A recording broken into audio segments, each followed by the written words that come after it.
નમસ્કાર મિત્રો, સ્વાગત છે તમારું આપણી આ યુટ્યુબ ચેનલમાં જેનું નામ છે ગુજરાતી જીકેની જમાવટ।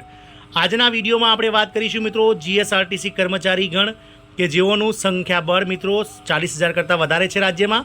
તો જીએસઆરટીસી જે કર્મચારીઓ છે તેમના વિવિધ પડતર પ્રશ્નોને લઈ અને સરકારની ઉદાસીનતા જે છે તે હાલમાં કર્મચારી બેડાગણમાં મિત્રો જે છે તે મિત્રો ચર્ચાનો વિષય બન્યો છે। આપ સૌને જણાવી દઈએ કે લોકસભાની ચૂંટણી પૂર્ણ થયા બાદ હવે જે કર્મચારીગણ છે તેમને મિત્રો યુનિયનોને અને નિગમ મારફતે સરકારને સ્પષ્ટપણે કહેવડાવી દીધું છે કે ગત ઓક્ટોબર મહિનામાં જે સરકાર દ્વારા પાર્ટ 2 સેટલમેન્ટની વાત થઈ હતી અને વિવિધ પડતર પ્રશ્નોની જે ચર્ચાઓ બાકી છે તેને ત્વરિત કરવામાં આવે, નહીં કરવામાં આવે તો આગામી સમયમાં જે છે તે જીએસઆરટીસીના કર્મચારીઓ જે છે તે આંદોલનનો માર્ગ પણ અપનાવી શકે છે। તો આજના વિડીયોમાં વિગતવાર જાણીશું કે કયા કયા પડતર પ્રશ્નો ઓક્ટોબર 2023 મહિનામાં સરકાર સમક્ષ મૂકવામાં બાકી છે અને સરકારે કયા કયા પ્રશ્નોને લઈને ઉદાસીનતા દાખવી છે જેને લઈ અને આ કર્મચારીઓમાં હાલ રોષ ફેલાયેલો જોવા મળે છે।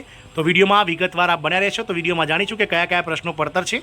તો વિડીયોમાં અંત સુધી બન્યા રહેશો મિત્રો।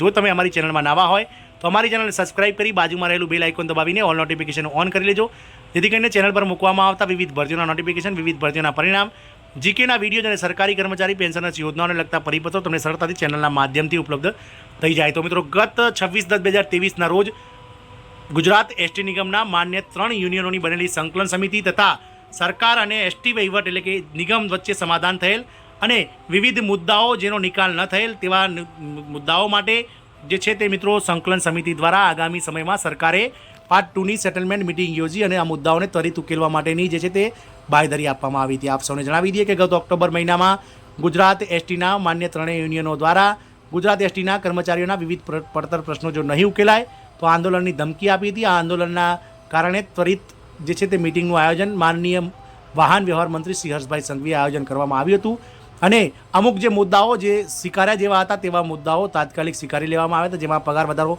મિનિમમ જે પગાર વધારો, ફિક્સ પગાર વધારો 26,000 રૂપિયા કરવો, સાથે જ મિત્રો થોડા ઘણા જે ઓટીના અને એવા જે મતલબ પ્રશ્નો હતા તે સોલ્વ તાત્કાલિક કરી દેવામાં આવ્યા હતા। જ્યારે જે પ્રશ્નોમાં સરકારની અને નિગમની જે છે તે મિત્રો ચર્ચાઓ બાકી હતી તેને લઈ અને પાર્ટ 2 સેટલમેન્ટ મિટિંગોનું આયોજન કરી અને ત્વરિત જે છે તે મિત્રો નિર્ણય કરવાનો જે છે તે ટાઈમે તાત્કાલિક નિર્ણય લેવામાં આવ્યો હતો। પરંતુ આપ સૌ જાણો છો કે ઓક્ટોબર મહિનાથી લઈ અને આજે જુલાઈ મહિના એટલે કે લગભગ મિત્રો 7 થી 8 મહિનાનો સમયગાળો વીતવા છતાં હજુ સુધી આ જે છે તે પાર્ટ 2 સેટલમેન્ટની મિટિંગોનું આયોજન સરકાર સમક્ષ થયું નથી અને આ પ્રશ્નો નથી ઉકેલાયા। આથી લઈ અને જીએસઆરટીસી બેડાગણમાં હાલમાં જે કર્મચારીઓ છે જીએસઆરટીસીના 40,000 કરતાં વધારે તેમાં રોષની લાગણી ફેલાઈ ગઈ છે મિત્રો। તો સંકલન સમિતિ દ્વારા ગત 26/10/2023ના રોજ માન્ય યુનિયનોની સંકલન સમિતિ તથા સરકાર અને એસટી વહીવટી વચ્ચે સમાધાન થયેલ, વિવિધ મુદ્દાઓનો નિકાલ થયેલ ન હોય સંકલન સમિતિ દ્વારા રાજ્યના વાહન વ્યવહાર મંત્રી શ્રી હર્ષભાઈ સંઘવીને તારીખ 30/6/2024ના રોજ વિગતવાર પત્ર લખી મુદ્દાઓનો સત્વરે નિકાલ કરવા જણાવેલ છે।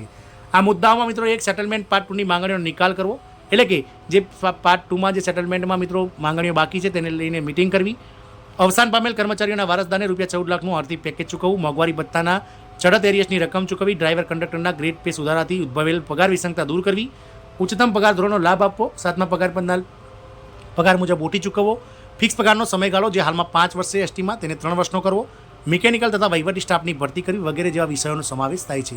આપ સૌને જણાવી દઈએ કે એસટી નિગમમાં મિત્રો ઉચ્ચતર પગાર ધોરણનો લાભ આપવામાં નથી આવતો। રાજ્યના અન્ય વિભાગો અને નિગમો બોર્ડોમાં મિત્રો 10 વર્ષે, 20 વર્ષે અને 30 વર્ષે જે છે તે ઉચ્ચતર પગાર ધોરણોનો લાભ આપવામાં આવે છે। એટલે કે દર 10 વર્ષની નોકરી પૂર્ણ થયા બાદ જે છે તે કર્મચારીને મિત્રો તેના ગ્રેડ પેમાં વધારો મળતો હોય છે, તેના બેઝિકમાં વધારો આપોઆપ થતો હોય છે।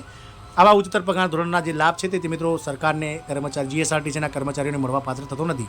જોવાનું એ રહેશે કે મિત્રો આ લખેલા પત્ર પરથી માનનીય વાહન વ્યવહાર મંત્રી હર્ષભાઈ સંઘવી ક્યારે મિટિંગનું આયોજન કરે છે અને જો મિટિંગનું આયોજન નહીં થાય તો જીએસઆરટીસીના કર્મચારીઓ કેવા પગલાં ભરશે એ તો સમય સાથે જોવાનું રહેશે। જય હિન્દ, અસ્તુ।